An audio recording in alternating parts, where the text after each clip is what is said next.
Mes bien chères geekettes, mes bien chers geeks, les beaux jours reviennent, le printemps est là, les abeilles, enfin les mutantes qui ont survécu, elles commencent à butiner, les filles à lutiner, et puis moi je suis joie et amour, car nous allons retrouver la critique de Guacamole, suivie par un pico-pico avec l'interview de Usagi no Heitai wa Taiki. Et puis Retro et Magic, ce sera Lords of the Realm, et tout ça après les news de l'amour.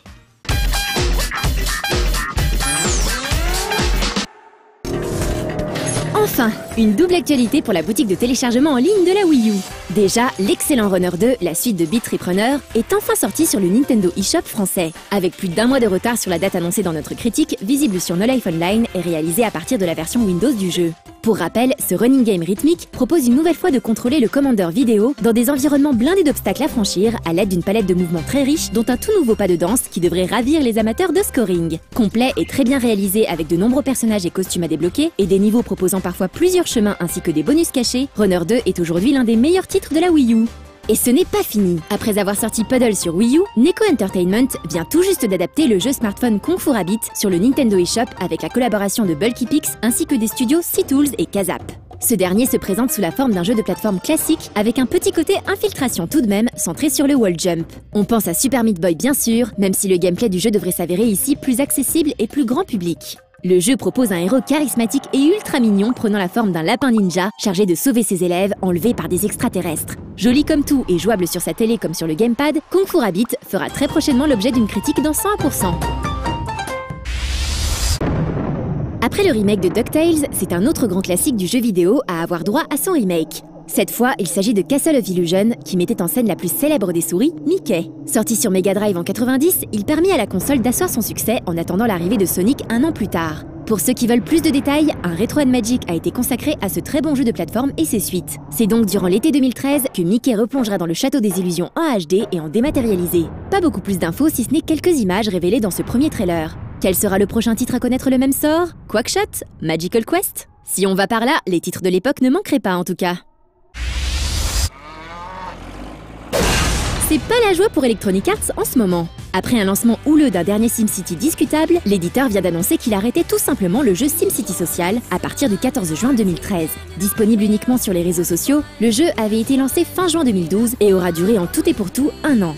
Ceux qui ont acheté des objets ou des améliorations dans le jeu grâce à des sous bien réels doivent être contrariés, on va dire. Ce qui laisse songeur sur l'avenir de ce genre de modèle. Entre un jeu qui peut être fermé à tout instant et un jeu qui ne vous permet pas de jouer à cause de serveurs défectueux, ce n'est pas ça qui va redorer le blason de l'éditeur. Le studio Frontier Development s'était fait remarquer avec Lost Winds pour le WiiWare en 2008. Il a aussi développé en 2004 Roller Coaster Tycoon 3, simulation de parc d'attractions. Ils ont sorti fin 2012 Coaster Crazy sur iOS et, fidèles à Nintendo, vont porter leur jeu en version deluxe sur la nouvelle console du constructeur pour les shops de la Wii U. Il faudra construire des montagnes russes capables de satisfaire vos clients en quête de sensations fortes, quitte à bien les secouer, un peu trop les secouer même, jusqu'à l'accident. Mais si vous êtes plus charitable, vous ferez en sorte que vos visiteurs ressortent vivants de l'aventure. On pourra définir ses tracés à l'aide du gamepad et profiter de celui-ci pour grimper à bord de son attraction, comme si on y était. Ce n'est pas Elite Dangerous, jeu ambitieux développé aussi par Frontier et très attendu du public, qui l'a financé via Kickstarter certes. Mais cela pourrait être un petit jeu sympathique pour nourrir nos gamepads et fournir un peu l'eShop de Nintendo.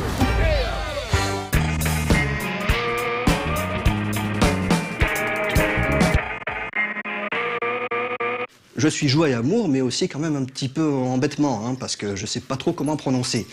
Parce que moi j'aimerais bien dire Guacamole, comme Mark Hamill, ça c'est rigolo. Ou alors Guacamele, comme dans Return of the Mutant Camel, ça aussi c'est rigolo. Mais je pense qu'en fait ce serait plus cohérent si on disait un petit peu Guacamele, avec une espèce de petit accent sud-américain, mais je réussis pas à le faire. Parce qu'en fait c'est centré sur le folklore mexicain. Et le héros, joie et amour, c'est un catcheur.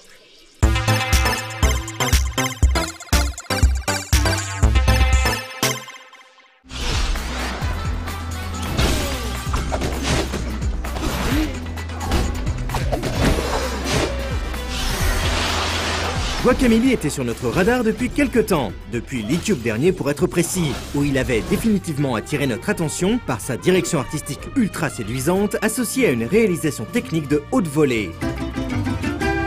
Le jeu tourne en effet en 1080p et en 60 images par seconde sur PS3. Son style graphique s'inspire joyeusement du folklore mexicain avec des luchadores masqués, des squelettes affublés d'un sombrero et des couleurs pétantes donnant envie de partir en vacances. Quant au character design très anguleux, il rappelle celui du dessin animé Samurai Jack diffusé sur Cartoon Network. Guacamelee fait partie de ces jeux où l'on aimerait pouvoir incarner tous les PNJ tant qu'ils ont la classe. Il a aussi pour lui son appartenance au genre Metroidvania, particulièrement apprécié par l'auteur de cette critique, ainsi qu'une dimension combat au corps à corps très développée.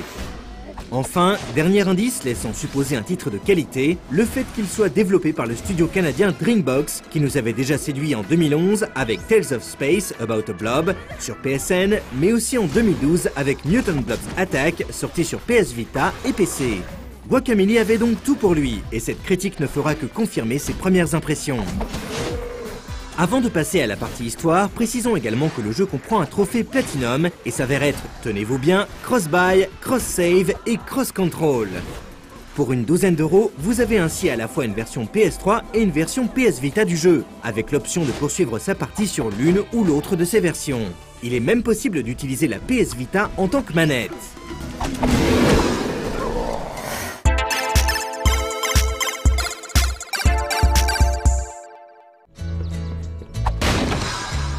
Vous êtes Juan, un paysan mexicain vivant dans un petit village reculé. Tout petit, il jouait avec la fille de El Presidente, qui depuis a bien grandi et ne cache pas son admiration pour le physique de luchador de notre héros taciturne. Mais ce début d'idylle n'aura guère le temps de se développer, la jeune femme étant enlevée par le roi squelette Carlos Cala et ses sbires, qui ont fait le chemin du monde des morts jusqu'au monde des vivants pour vous briser les colones. Juan tentera bien de sauver sa belle, mais sans succès.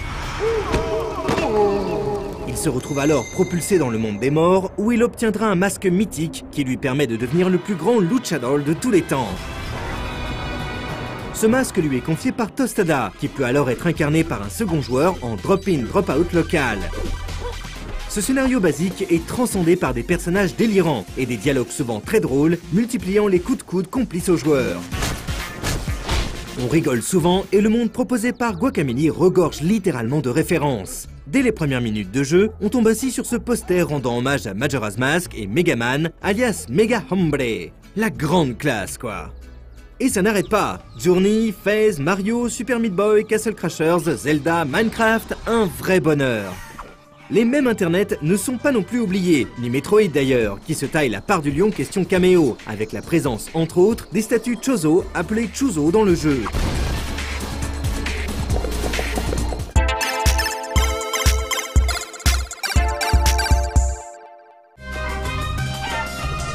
Pour ceux qui ne seraient pas encore familiers avec l'expression Metroidvania, il s'agit d'un type de jeu dont le système est calqué sur Super Metroid et Castlevania Symphony of the Night. Des jeux 2D donc, proposant un monde relativement ouvert, où l'on débloque de nouveaux pouvoirs qui nous permettent de revisiter les niveaux précédemment traversés pour accéder à des zones jusque-là inaccessibles, mais pourtant bien visibles lors de son premier passage. Guacamelee est un Metroidvania pur jus, dont l'inspiration première est clairement Super Metroid. Si les mouvements de Juan version paysan sont plus que limités, dès qu'il obtient son masque, il peut exécuter des roulades et enchaîner les coups comme un vrai luchador. Mais en explorant le monde ou en pillant les boutiques du jeu, il pourra débloquer de nouveaux mouvements, ainsi que des coups spéciaux hérités du catch mexicain, la lucha libre. De base, il est possible de frapper un adversaire jusqu'à l'étourdir pour ensuite le choper à l'aide du bouton triangle. On peut alors choisir une direction à l'aide du stick analogique pour le propulser dans les airs, histoire de l'écraser contre un élément de décor ou de l'envoyer bouler dans d'autres ennemis. Mais très rapidement, les chops permettent de réaliser des coups spéciaux à l'aide du bouton rond et d'une direction imprimée au stick. Dragon Punch, Slam, coup de pied, Pile Driver servent ainsi à humilier ses adversaires pour multiplier sa jauge de combos et ainsi obtenir plus de pièces. Un entraînement situé assez tôt dans le jeu permet d'ailleurs de constater avec gourmandise que les coups s'enchaînent à merveille et peuvent être combinés pour exécuter des chaînes assez corsées. Mais le plus fort, c'est que les coups spéciaux sont utilisés de manière transversale dans le jeu, c'est-à-dire qu'ils servent à la fois à combattre et à se déplacer. Le coup de tête par exemple sert à détruire les blocs jaunes, tandis que le Dragon Punch permet de détruire les blocs rouges, voire de réaliser des pseudo-doubles sauts. Autre exemple, la roulade est autant une manœuvre d'esquive qu'un mouvement servant à franchir certains obstacles. Mais attention, les petits carrés situés sous la jauge d'énergie correspondent aux barres de stamina, qui limitent dans le temps l'enchaînement des coups les plus puissants. Les jauges de stamina et d'énergie peuvent bien entendu être rallongées, à la Zelda, en dégotant les morceaux de cœur ou de masques planqués dans les niveaux. On peut même en acheter dans les boutiques. Celles-ci, qui font aussi office de checkpoint, proposent de nombreux upgrades, servant à accélérer le respawn du second joueur par exemple, ou la vitesse à laquelle ces jauges de stamina se régénèrent. Que ce soit pour la partie plateforme ou combat, les contrôles sont précis et il est très agréable de diriger les personnages, ces derniers réagissant au quart de tour. Et heureusement, car la difficulté se corse rapidement avec des sections plateforme bien tordues, comme celle-ci. Lorsque ces sections ne demandent pas de switcher entre deux dimensions, le monde des morts et celui des vivants. Cette mécanique, héritée d'Ikaruga, est mise à profit dans Outland en 2011, qui partage de nombreux points communs avec Guacamelee, enrichit bien évidemment la dimension exploration du jeu, puisque la résolution de certaines mini-quêtes ou tout simplement l'accès à un coffre au trésor se fera en passant d'un monde à l'autre. Dernier détail, les joueurs les plus accros pourront tenter de finir le jeu en speedrun, en difficulté normale ou difficile, afin de placer leur nom dans les classements en ligne dédiés. Ah, et puis les images qui illustrent cette critique sont tirées des 2 premières heures de jeu, histoire de ne pas vous spoiler certaines des sections les plus hardcore, ni les nombreux autres pouvoirs volontairement passés sous silence.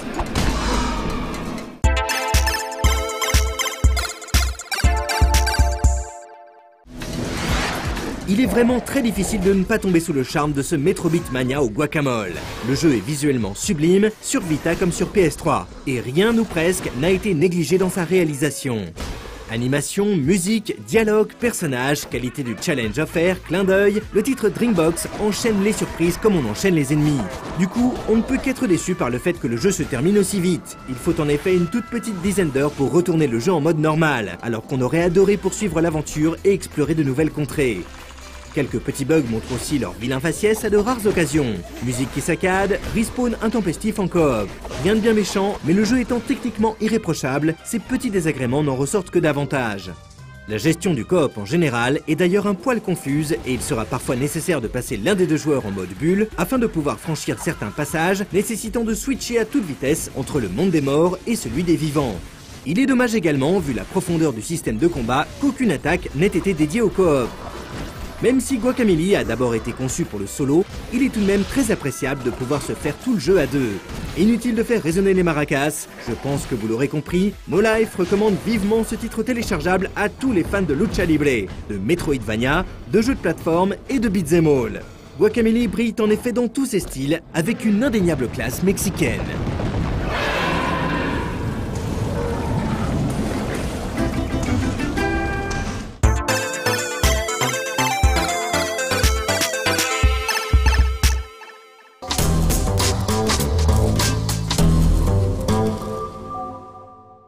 Un 100% aussi bien commencé ne peut que continuer sous des meilleurs auspices. Et ça, c'est grâce à Anne, parce qu'elle a décidé d'intégrer la fameuse écurie de catch, l'armée des lapins qui sont au garde à vous. Ça, je suis encore plus joie et bonheur. Merci Anne.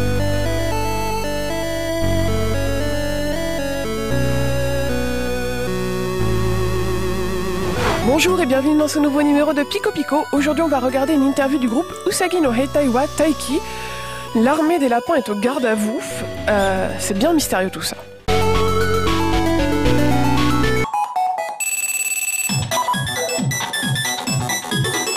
Usagi no Heitai wa Taiki, l'armée des lapins est au garde à vous. Cette mystérieuse armée est en réalité un groupe de pop chiptune apparu en 2012 au Japon et comprend la jolie Mali au chant et Hui pour la composition, les arrangements ainsi que l'écriture de la plupart des paroles.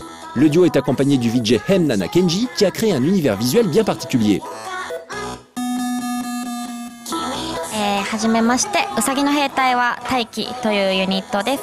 私たちは日本で8ビットチップチューンというジャンルで、ファミコンとかゲームボーイの音を使ってサウンドを作っています。僕がずっと曲を作っていて、何曲かそのトラックができてきたから、ボーカル誰か歌ってくれる人を探そうと思って、ソーシャルネットワーキングサービス、ボーカル探すそのスレッドみたいので探して、彼女が返事してくれて、それでやろうっていうことになりました。そうですね、もともとバンドをやってボーカルをずっとやってたんですけど、もともとYMCK とかチップチューンの音楽はすごい好きで、なので彼の音楽もかっこいいなと思いました。このユニットを組もうって決めた時に彼女の見た目がちょっとウサギっぽいなって思ったのと、僕の印象ですけどね、あと僕が当時好きだった洋服のブランドのロゴがウサギだったんですよ。なんでそのユニットの名前にウサギを入れようっていう風にして、そこからはウサギを入れたその名前を何個も何個も10個も20個も出して、その中で一番そうですね、聞いて五感がいいものを選びました。言葉自体に意味はあんまり込めてないですね聞いて見た人がすぐ覚えてくれればいいなっていうふうに思って。Les sonorités du groupe versent à la fois dans le très mignon, le léger avec la voix de Mali, ainsi que des sons de jeux vidéo, et dans quelque chose de beaucoup plus chaotique et sombre à travers les touches de noise. 僕はそのゲームボーイからそのチップチューンに入ったわけではないので、音から入ってすごい好きだなと思って作り始めたので、音数の制限とか知らなかったんですよ。だからすごい最初から音の数を気にしないでいっぱい詰め込んで、できるだけいっぱい詰め込んで、そのすごい賑やかにすごいちょっと迫力のあるサウンドになればいいなと思って作ってます。聞かせどころコンセプトとしては、そのチップチューンなのにすごいうるさいし厚みがある感じがするってことですかね。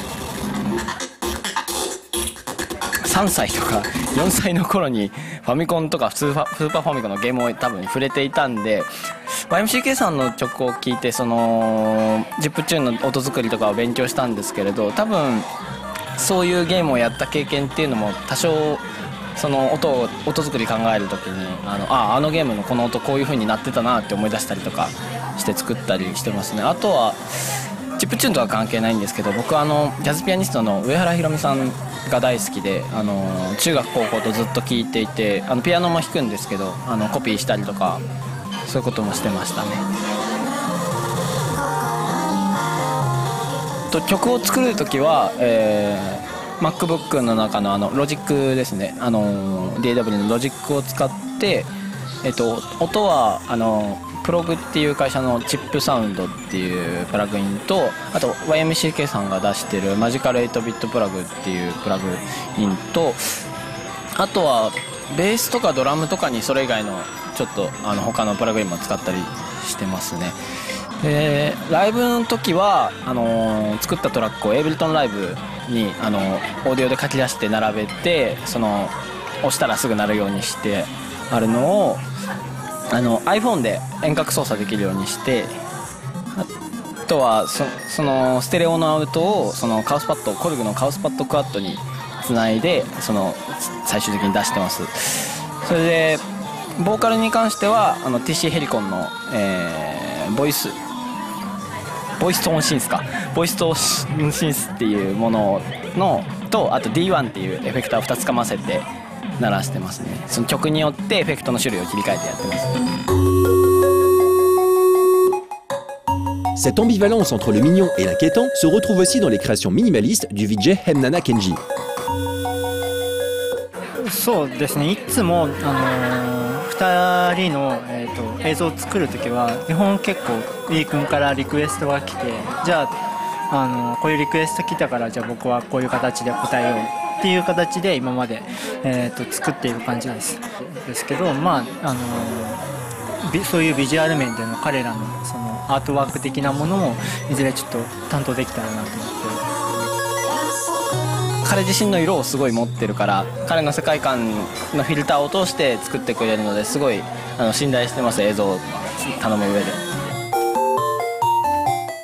L'existence de Usagi no Heitai est complètement liée à Internet, que ce soit pour la formation du groupe, mais aussi pour son mode de distribution. On peut ainsi télécharger leur musique gratuitement sur un net label, l'écouter en streaming sur diverses plateformes, ou encore les suivre sur le net à travers de nombreuses sessions de composition ou de discussion en direct via Ustream.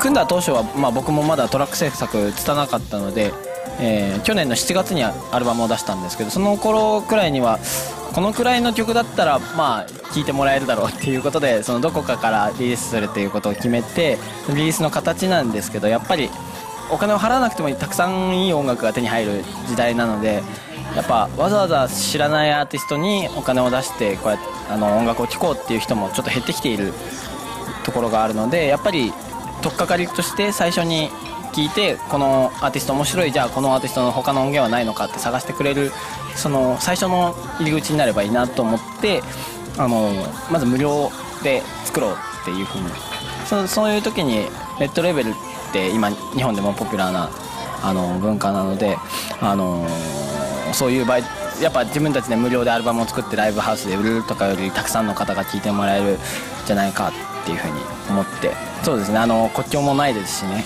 そういう意味で作りました。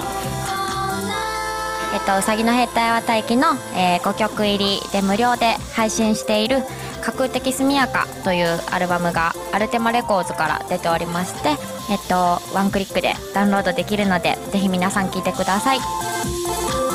Le groupe fait actuellement plusieurs concerts par mois dans la région de Tokyo et commence à se faire connaître non seulement dans le milieu de la chiptune, mais aussi de la pop de manière plus générale.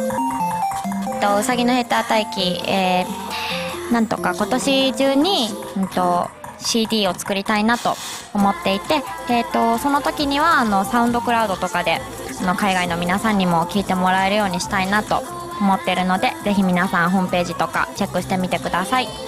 なんか私たちが部屋の中で東京の部屋の一室で作ってる音楽を海の向こうのみんなが聴いてくれて、なんかいいなって思ってくれたり感動してくれるのがすごくハッピーなことだなと思うので、これからもみんなが楽しめる音楽を作っていきたいと思います。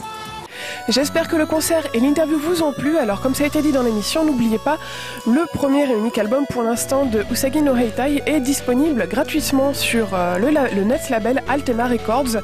Donc vous pouvez c'est gratuit, vous pouvez le télécharger, écouter, et puis si ça vous plaît, n'hésitez pas à leur envoyer un petit message via les réseaux sociaux ou via leur site internet officiel notamment, en espérant qu'ils fassent un clip. Voilà, vous pouvez leur réclamer qu'ils fassent un clip, comme ça on pourra le diffuser sur nos lives. Sur ce, je vous dis à bientôt et à dans 2 semaines. Bye bye.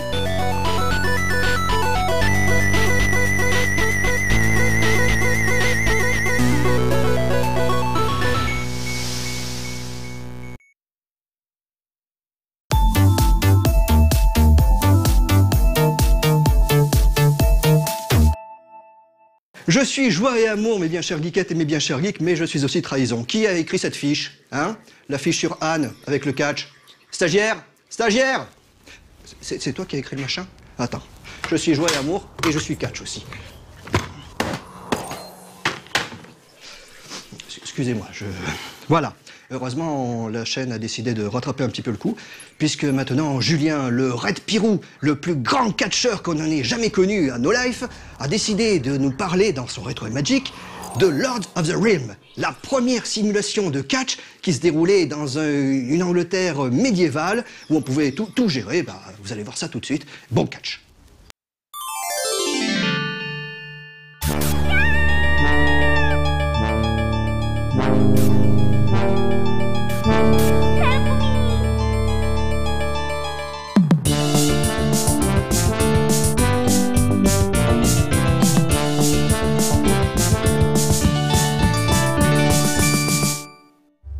On a déjà parlé dans Retro Magic de la série des Caesars et les autres city builders antiques du studio Impression. Mais Impression est également connu pour une autre saga de stratégie, celle des Lords of the Realm.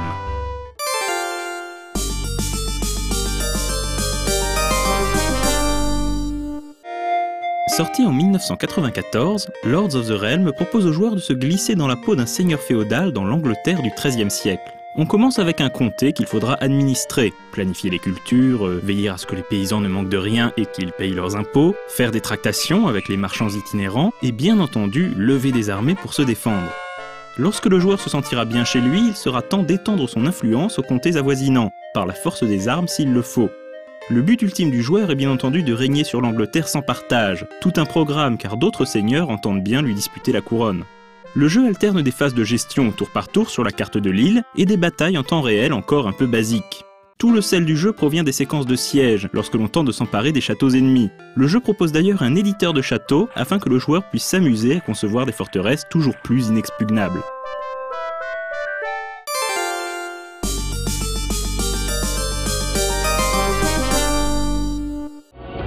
Entre-temps racheté par Sierra, Impression réalise Lords of the Realm 2 en 1996.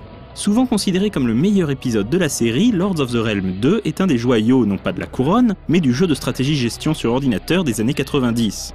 Les graphismes ont été nettement améliorés avec une présentation en 3D isométrique du plus bel effet et le game system est devenu nettement plus accessible. Là où le premier Lords of the Realm forçait le joueur à un micromanagement permanent de son royaume, Lords of the Realm 2 propose des mécaniques plus simples à comprendre mais conservant toutefois de nombreuses subtilités. Il faudra apprendre à gérer ses stocks de grains et de bétail, maîtriser le principe de la jachère et garder le peuple dans de bonnes dispositions afin d'éviter une révolte. Une part non négligeable du jeu est consacrée à la diplomatie et le joueur pourra nouer des accords et des alliances avec les autres seigneurs. Bien que ceci soit contrôlé par l'IA, le joueur pouvait s'amuser à rédiger lui-même les missives diplomatiques. En gros, on choisissait le ton du message et le contenu importait peu. On pouvait donc tout à fait envoyer une lettre d'insulte au baron pour lui demander une alliance. Certains joueurs l'ont fait en tout cas. Évidemment, la partie militaire n'a pas été oubliée. Les batailles en temps réel restent l'un des points forts du jeu, même si on ne contrôle que 3 types d'unités, archers, halbardiers et cavaliers. Même s'il n'est plus possible de dessiner soi-même son château, les sièges restent l'une des phases emblématiques de Lords of the Realm 2. Enfin, une mention spéciale à la bande-son du jeu particulièrement réussie avec des musiques inoubliables composées par Keith Zitza.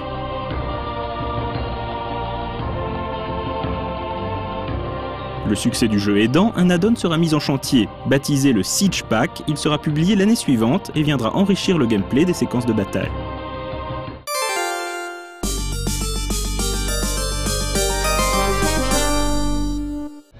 8 ans plus tard, Impression donne enfin un 3e épisode à la série, mais les joueurs auront bien du mal à reconnaître leur Lords of the Realm. Nous ne faisons pas ici référence à la direction artistique très particulière du jeu, qui a le mérite d'imposer une personnalité propre, mais bien au gameplay. Lords of the Realm 3 a en effet entièrement revu la formule, réduisant drastiquement l'aspect gestion pour se recentrer sur l'aspect militaire.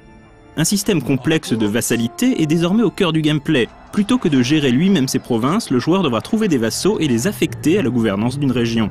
Les batailles ont également fait l'objet d'un sérieux lifting et lorgnent clairement du côté de la série Total War, commencée 4 ans plus tôt. Aussi soignées soient-elles, ces batailles ne parviennent pas à faire disparaître le goût amer que laisse en bouche ce nouvel épisode.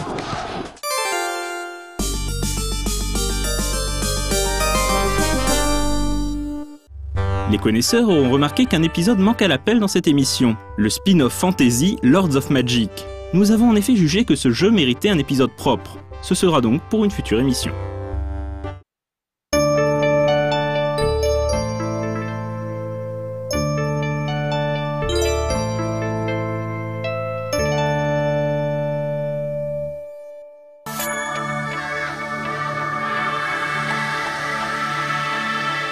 Non, là, c'est bon, je suis joie et amour, mais je suis lassitude aussi.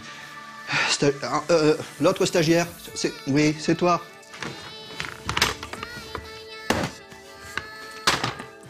Voilà, non mais oui, je suis désolé, effectivement. Oui, non, oui, mais c'est normal, attendez, ils sont stagiaires, ils sont là pour apprendre. C'est comme ça qu'on apprend, hein, c'est ça le monde de l'entreprise. C'est la hiérarchie, c'est l'humiliation et c'est la souffrance. Voilà, bienvenue dans le monde réel. Et je devais vous faire des bisous. Oui, c'est vrai que car nous sommes joie et amour et nous sommes bisous. Alors de gros bisous à tous, à toutes et à tous les stagiaires et aux maîtres de stage aussi. C'est vrai qu'on souffre beaucoup. Des bisous!